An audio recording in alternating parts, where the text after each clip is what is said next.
Assalamualaikum warahmatullahi wabarakatuh. Salam sejahtera untuk semuanya. Saya Pak Andi dari Insight Chamber. Pembelajaran 2 sekarang ya. Halaman 128. Ya. Untuk pembahasan yang lain bisa dilihat di sini ya. Nah, ini sudah saya siapkan tadi biar nanti enak ya, langsung saja ya. Ini adalah playlist. Dengan menggunakan playlist maka pembahasan bisa didapatkan secara urut dan runtut. Ya. Gunakan playlist ini, linknya ada di bawah di kolom deskripsi atau langsung saja tap di kolom channel ya, kemudian di channel ya saja, masuk ke dalam channel dan cari kelas 5 buku tematik. Oke. Pembelajaran 2 Rabu pagi. Edo siap-siap berangkat ke sekolah. Edo memakai baju batik yang merupakan seragam identitas sekolahnya. Sebelum berangkat, Edo tidak lupa menyantap sarapan pagi dan minum segelas susu yang telah disiapkan ibunya. Ya, kan? Oke. Luar biasa ya makanannya. Ada ayam, pisang, tahu, tempe, ikan. Komplit makanannya Edo ini. Ya, pagi itu Edo berangkat sekolah. Tak lupa Edo berpamitan. Nah, berangkat ke sekolah pamitan ke orang tua ya. Ini bagus ya. Pamitan dengan ayah dan ibunya. Sesampai di sekolah Edo belajar mengenai iklan. Edo dan teman-temannya mengamati sebuah iklan dari selebaran yang dibawa oleh Bu Guru. Pada bahasan tentang iklan sebelumnya, kamu telah mengetahui tentang pengertian iklan, ciri-ciri iklan, dan bentuk-bentuk iklan di media cetak. Ya, sekarang kamu akan mempelajari tentang unsur-unsur iklan dan ciri-ciri bahasa yang digunakan dalam pembuatan iklan di media cetak. Ya, payung lukis kerajinan khas Tasikmalaya, Jawa Barat. Nah, ini hiasan payung ya. Bentuklah kelompok terdiri atas 5 anak. Setelah mengamati iklan pada gambar di atas, diskusikan bersama kelompokmu mengenai unsur-unsur iklan ya pada kolom berikut. Ya, ini saya copy dulu, terus kita sama-sama amati nanti ya. Oke, kita akan menuju sini karena tadi potong sedikit. Nah, di sini. Nah, ini saya taruh di sini ya biar bisa kita lihat. Nah, terus kita amati. Bentuklah kelompok terdiri dari 5 anak. Setelah mengamati iklan pada gambar, ya diskusikan bersama kelompokmu, ya mengenai unsur-unsur iklan pada tulisan. Ya, yang pertama, ya di sini ada unsur kalau unsur ya saya sudah mencatat dirinya ada PMKRT. Ada perhatian, minat, keinginan, rasa percaya dan tindakan. Jadi unsur yang ada di sini jelas. Di sini ada unsur barang yang dijual itu ada. Ditunjukkan barang yang dijual ya, payung lukis. Ya, ditunjukkan barang yang dijual. Ya, nama barang yang dijual, produk ya, nama produk. Ya, payung lukis itu. Nama produk, unsur nama produk ada. Produk yang dijual. Kemudian nomor 2, kerajinan khas Tasikmalaya. Nah, di sini ada kayak keunggulan ya. Keunggulannya ya khas Tasikmalaya, Jawa Barat ya. Keunggulan produk ya khas ya, kekhasannya ini yang diunggulkan. Jadi kalau kita ke Tasikmalaya artinya oleh-oleh yang salah satu alternatif oleh-oleh kita bawa ya ini payung lukis ini. Nomor 3 mungkin ilustrasi, gambar ilustrasi bagus ya, gambar ilustrasi ya, menunjukkan payung itu bagus ya, menunjukkan keindahan payung ya. Kemudian nomor 4 ini mungkin asal daerah aja ya, ada. Jadi di sini harga, nomor telepon tidak ada, memang ya mungkin bisa dinegokan. Ini untuk secara umum ya, untuk perajin secara umum. Jadi mungkin banyak ditemui di tempat-tempat tertentu ya. 100% Indonesia. Nah, 100% cinta Indonesia. Ajakan untuk mencintai produk dalam negeri. Ya, ada ajakan untuk mencintai produk dalam negeri. Ya, jadi di sini ada 100% cinta Indonesia. Jadi kita diarahkan pada pemikiran bahwa kalau kita membeli payung ini artinya itu adalah perwujudan dari kecintaan kita terhadap produk dalam negeri. Nomor 5 kemudian kalimat singkat padat jelas ya, kalimat yang digunakan singkat, ya, padat, jelas. Jelas. Oke. Ini unsur-unsur yang bisa kita temui ya, untuk membuat minat ya, keinginan ya, perasaan percaya. Jadi khas Jawa Barat ini adalah maksudnya mempertaruhkan nama Jawa Barat dan Tasikmalaya untuk payung tersebut gitu loh ya. Kalau mungkin membohongi atau apa, pasti banyak orang Tasikmalaya atau seluruh Jawa Barat malah akan tersinggung ya kan gitu. Agar dapat menarik perhatian khalayak, iklan dalam media cetak memiliki ciri-ciri bahasa sebagai berikut ya, menggunakan bahasa yang singkat padat jelas ya. Tadi singkat padat jelas, menggunakan bahasa yang memikat dan memiliki daya sugesti. Ya, ini kurang sebenarnya ya. Cuman ada di sini ya 100% cinta Indonesia. Ini ada sih, tapi enggak begitu yang wow gitu daya sugestinya. Menggunakan konotasi positif. Nah, ini positif sudah konotasinya. Bagus. Isinya objektif, jujur, singkat, jelas dan menarik. Ya, ini intinya hampir keseluruhan ini sudah memenuhi agar dapat menarik perhatian khalayak. Oke. Terutama gambarnya ya. Gambarnya memang sangat bagus ya, ditata sangat bagus. Komposisinya enak, komposisi warnanya, terus komposisi dari posisinya bagus. Ya. Ayo berlatih untuk memperdalam pengetahuan kamu tentang iklan. Lakukan latihan berikut. Nah, perhatikan iklan kolom dalam sebuah koran. Nah, ini adalah iklan mobil, ya. Setelah kamu membaca iklan tersebut, jawablah pertanyaan di bawah ini. Sebutkan unsur-unsur yang terdapat dalam iklan di atas. Jadi ada unsur nama produk, ya, nama produk, ya, unsur iklan ya. Unsur-unsur yang terdapat dalam iklan ada nama produk, ada, terus gambar, ilustrasi, ada, ini unsur ya. Kemudian di sini adalah narasi yang bagus ya. Jadi di sini ada free hadiah. Jadi bahasa yang digunakan singkat, padat dan mengajak untuk membeli ya, bahasa yang digunakan ya, memberi sugesti untuk membeli ya, beri sugesti atau mengajak untuk membeli ya. Di sini saya aja tarik garis ke sini ya, free hadiah, DP murah. Nah ini ya, ready stock, ini adalah stoknya ada ya. Jadi dari kalimat-kalimat ini mendorong kita untuk beli ya. Kemudian nah ini ada nomor telepon yang bisa dihubungi ya, telepon ya, yang bisa dihubungi ya, yang bisa dihubungi ya. Jadi ready stock ya, ready stock. Jadi ready stock artinya kita beli sekarang pun barangnya ada gitu ya. Bagaimana ciri-ciri bahasa yang terdapat pada iklan? Karena ciri-ciri bahasa, ini bahasa yang digunakan sudah bagus ya. Jadi menggunakan bahasa singkat padat jelas, ini semua ciri-cirinya sudah ada di sini ya. Konotasi positif, isinya objektif, jujur, singkat dan menarik. Nah, ini semuanya ada, bisa dituliskan ya. Jadi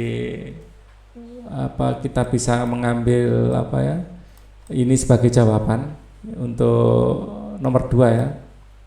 Ya, ini sebagai simbolik saja. Artinya Pak Ali menunjukkan bahwa ini bisa singkat, jelas, menarik ya. Kemudian buatlah gambar visual tentang kesimpulan teks paparan iklan di atas. Gambar visual ya sudah dari situ ya. Setelah mempelajari gambar visualnya ya ini. Gimana ya pertanyaannya? Buatlah gambar visual tentang kesimpulan isi teks paparan di atas. Setelah mempelajari mengetahui hal-hal yang berkaitan dengan, mungkin disuruh mencontoh gambar ini ya. Setelah mempelajari dan mengetahui hal-hal yang berkaitan dengan iklan, Edo dan teman-teman beristirahat. Edo, Dayu pergi ke kantin sekolah. Mereka membeli segelas teh manis. Edo memperhatikan saat ibu kantin membuat teh manis dibuat dengan mencampurkan gula pasir dan air teh ya. Kemudian diaduk rata. Setelah ibu kantin selesai membuat teh manis, diserahkan teh tersebut kepada Edo dan Dayu. Setelah membayarnya, mereka segera menikmati teh manis sambil duduk di kantin sekolah. Kamu tentu masih ingat tentang pengelompokan zat menjadi zat tunggal dan zat campuran. Zat tunggal terdiri atas unsur dan senyawa. Nah, kali ini kamu dapat mempelajari tentang zat campuran lebih terperinci. Simak penjelasan berikut. Saat ibu kantin membuat teh manis untuk Edo, berarti ibu kantin telah membuat sebuah campuran atau suatu campuran. Campuran dibuat ibu kantin yaitu campuran antara gula pasir, air teh sebagai pelarut. Ya, kamu juga dapat membuat campuran sendiri. Misalnya saat kamu membuat susu, kamu akan mencampurkan susu dengan air. Saat kamu membuat kopi, ayahmu akan mencampurkan kopi, gula, dan air. Pada dasarnya, suatu campuran dapat berupa unsur dengan unsur ataupun unsur dengan senyawa. Komposisi unsur-unsur atau senyawa-senyawa penyusun suatu campuran tidak tertentu. Ya, sifat asli zat-zat pembentuk campuran masih tampak sehingga komponen penyusun campuran tersebut dapat dikenali dan dapat dipisahkan lagi. Ada dua macam campuran, yaitu campuran homogen dan heterogen. Homogen itu benar-benar bercampur, ya, tidak bisa kita pisahkan, apalagi tidak bisa kita lihat dengan mata telanjang, ya. Kalau heterogen masih bisa kita lihat, apalagi dengan mikroskop, ya, terlihat, ya, benar-benar terlihat. Pada subtema sebelumnya telah dibahas hal tersebut. Kadang-kadang ada tidak bisa kita lihat dengan mata, tapi kalau dilihat di mikroskop itu terpisah, belum bercampur. Nah, itu nanti kita mengenal antara homogen dan heterogen nanti suspensi diantaranya atau koloid, ya. Jadi ada homogen, ada heterogen, ya. Heterogen nanti di tengah-tengahnya ada yang diantara homogen, ya, heterogen. Nah, di sini nanti ada suspensi. Tapi ini akan kita pelajari nanti di SMA. Coba amati segelas air gula, maaf. Coba amati segelas air gula. Gula tercampur sempurna dengan air sehingga campuran gula dan air tampak jernih. Ya, kita sudah nggak bisa lihat di mana gulanya, tapi kalau kita minum manis. Ya, berarti dalam hal ini gula tercampur rata dengan air. Termasuk campuran apakah peristiwa ini? Berikan penjelasannya. Ini adalah campuran homogen. Ya, karena kita sudah tidak bisa, karena ya kita tidak bisa membedakan gula dan airnya, gula dengan airnya, ya, dan airnya. Tapi sifat gula masih ada, buktinya airnya berasa manis, ya, tapi ya sifat gula tidak hilang, ya. Air gula terasa manis, air gula terasa manis. Berarti gulanya nggak hilang, hanya larut secara homogen. Coba amati gelas air yang di dalamnya terdapat pasir. Apakah pasir dapat larut sempurna sehingga larutan ini terlihat jernih? Tidak, tentu tidak, bukan. Temukan campuran apakah dalam peristiwa ini. Dalam peristiwa tersebut,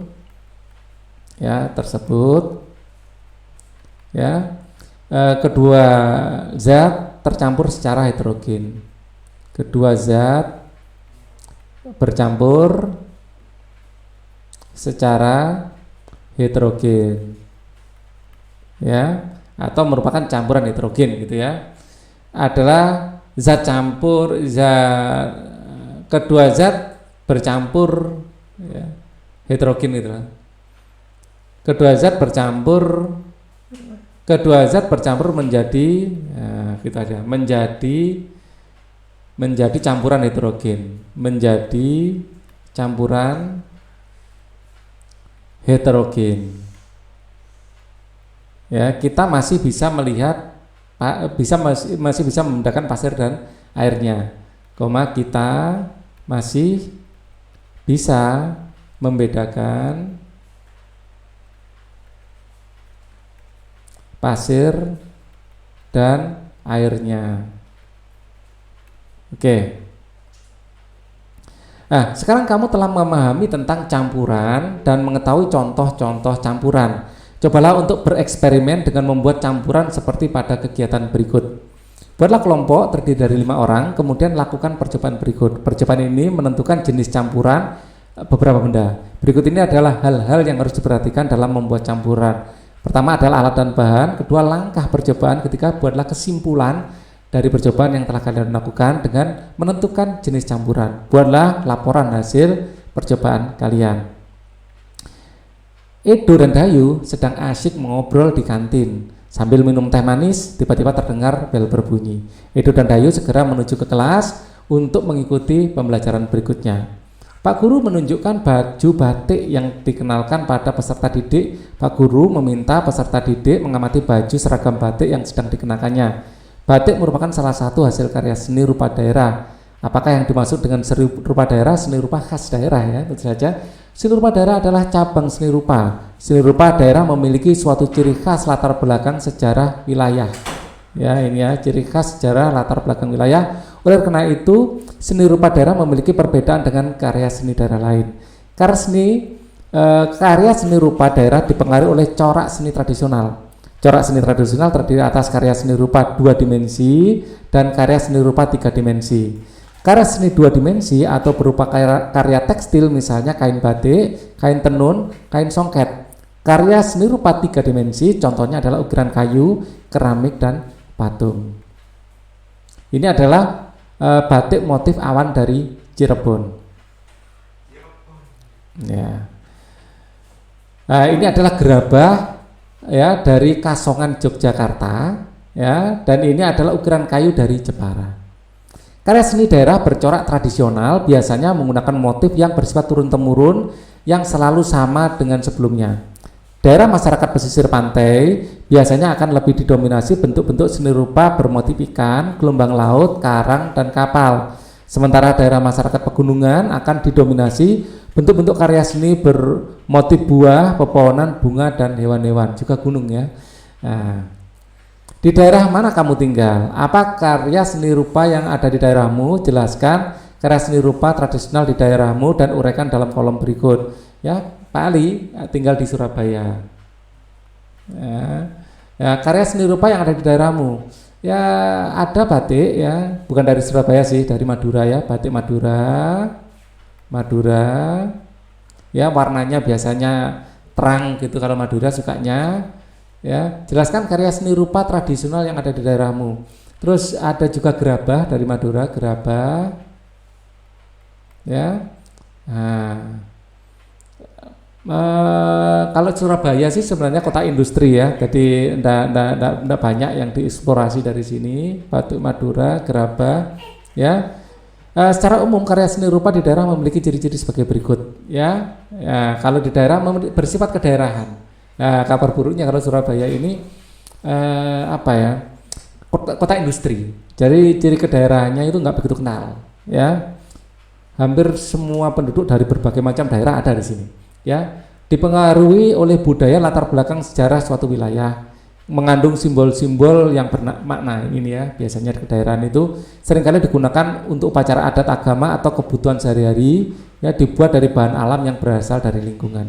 Nah, corak dan motifnya dipengaruhi oleh kondisi fisik atau geografi suatu daerah, dipengaruhi juga oleh corak seni tradisional masyarakat setempat.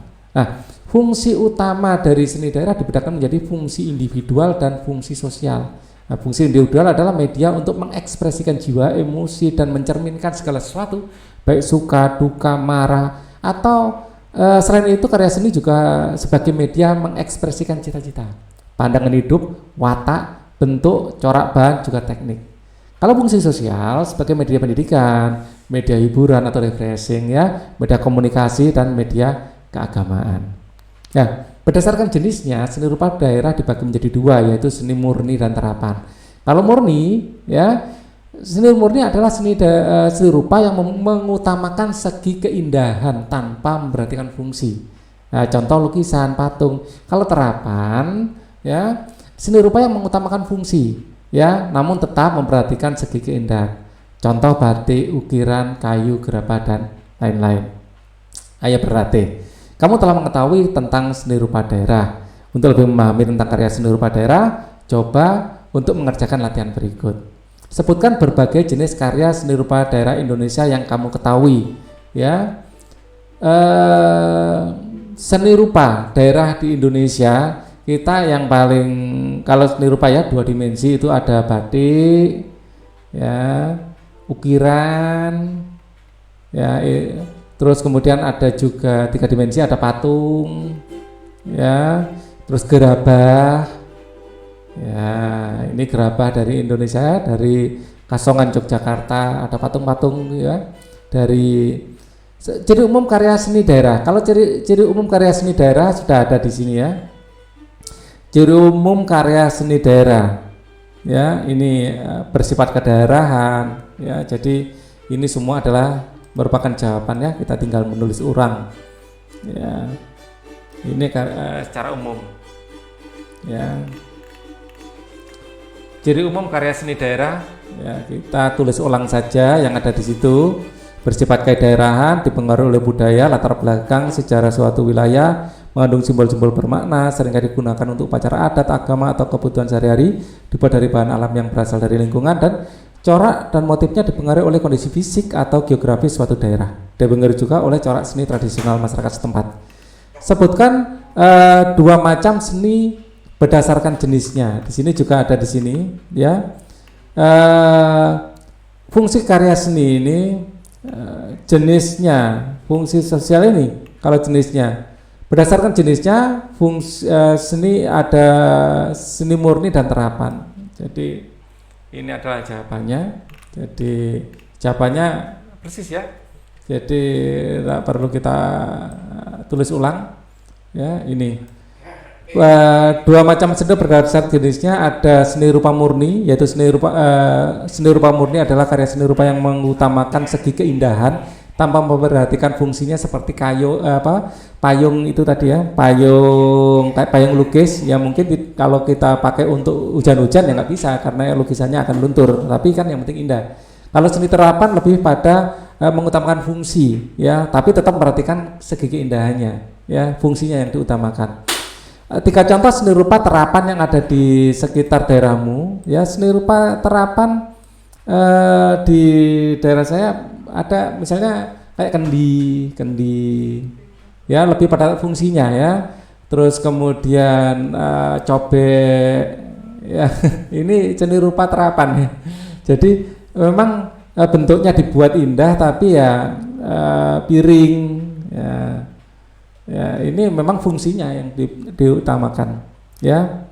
Atau mungkin motor itu termasuk seni rupa ya. Motor, mobil itu seni rupa ya, motor, tapi kan bukan buatan dari kita ya. Oke. Sebutkan karya seni rupa daerah. Contoh fungsi kalau fungsi ada di sini ya. Fungsi karya seni daerah tadi ada fungsi individual dan sosial. Jadi kita tuliskan ulang saja apa yang ada di sini ya. Jadi sudah tinggal tulis ulang saja ya. Nah, ini saya kecilkan. Ada fungsi individual dan fungsi sosial di situ, sama dengan teks di buku. Kemudian kita lanjutkan karya seni rupa daerah. Ya, kita sini. Karya seni rupa daerah Indonesia sangat beragam. Ya, setiap daerah memiliki karya seni yang unik, khas, sehingga berbeda dari daerah lain. Mulai dari batik, tenun, songket, ukir, anyam, gerabah hingga lukisan dan payung, semuanya memiliki ciri tradisional daerah asalnya. Beragamnya karya seni rupa daerah menunjukkan kekayaan budaya Indonesia. Coba kamu diskusikan bersama kelompokmu apa yang harus kalian lakukan dengan banyaknya ragam seni di daerah. Mengapa demikian? Ya, apa yang harus kalian lakukan dengan banyaknya ragam seni rupa daerah? Ya, banyak ya yang harus kita lakukan. Yang pertama, kita intinya harus bangga ya. Ya, kita harus bangga dengan keragaman seni daerah. Ya, bangga dengan keragaman seni daerah. Ya. Apa yang harus kalian lakukan dengan banyaknya ragam seni rupa daerah ya, seni rupa daerah, kita membantu melestarikannya, kita ikut melestarikan ya seni rupa daerah, ya, seni rupa daerah. Ya, caranya mudah saja dengan membeli produknya, agar perajinnya itu bisa terus menghasilkan ya dengan ya membeli produknya ya. Ya, ini yang apa kita lakukan. Kita juga menghargai para seniman, ya, menghargai para seniman, ya, sehingga mereka bisa tetap dengan bangga berkarya, sehingga ya mereka terus bisa berkarya, sehingga mereka terus bersemangat dalam berkarya. Nah, ini yang harus kita lakukan ya. Oke, kita lanjutkan di sini. Ya. Apa saja yang sudah kamu pelajari hari ini? Ya, kita pelajari tentang ini ya, seni rupa daerah, Terus kita juga belajar tentang materi campuran ya, senyawa campuran homogen dan heterogen, ya, homogen dan heterogen. Kita juga tadi sempat belajar iklan apa tidak, kita cek ya. Ya, kita juga belajar tentang iklan ya. Kita juga belajar tentang unsur iklan ya. Unsur iklan. Oke, kita lanjutkan. Kerjasama dengan orang tua. Coba perhatikan baju batik yang dimiliki oleh orang tuamu. Tentu ada keberagaman bentuk motif dari berbagai baju batik yang dimiliki orang tuamu. Apakah yang memengaruhi perbedaan motif kain batik? Ya, adakah ciri khas kain batik yang membedakan antara satu daerah dengan daerah lain? Diskusikan dengan orang tuamu ciri khas kain batik dari beberapa daerah. Pak Ali punya beberapa koleksi, ya. Yang pertama adalah batik Madura. Ya, Madura. Ya, kebetulan ada di situ. Coba saya ambilkan sebentar.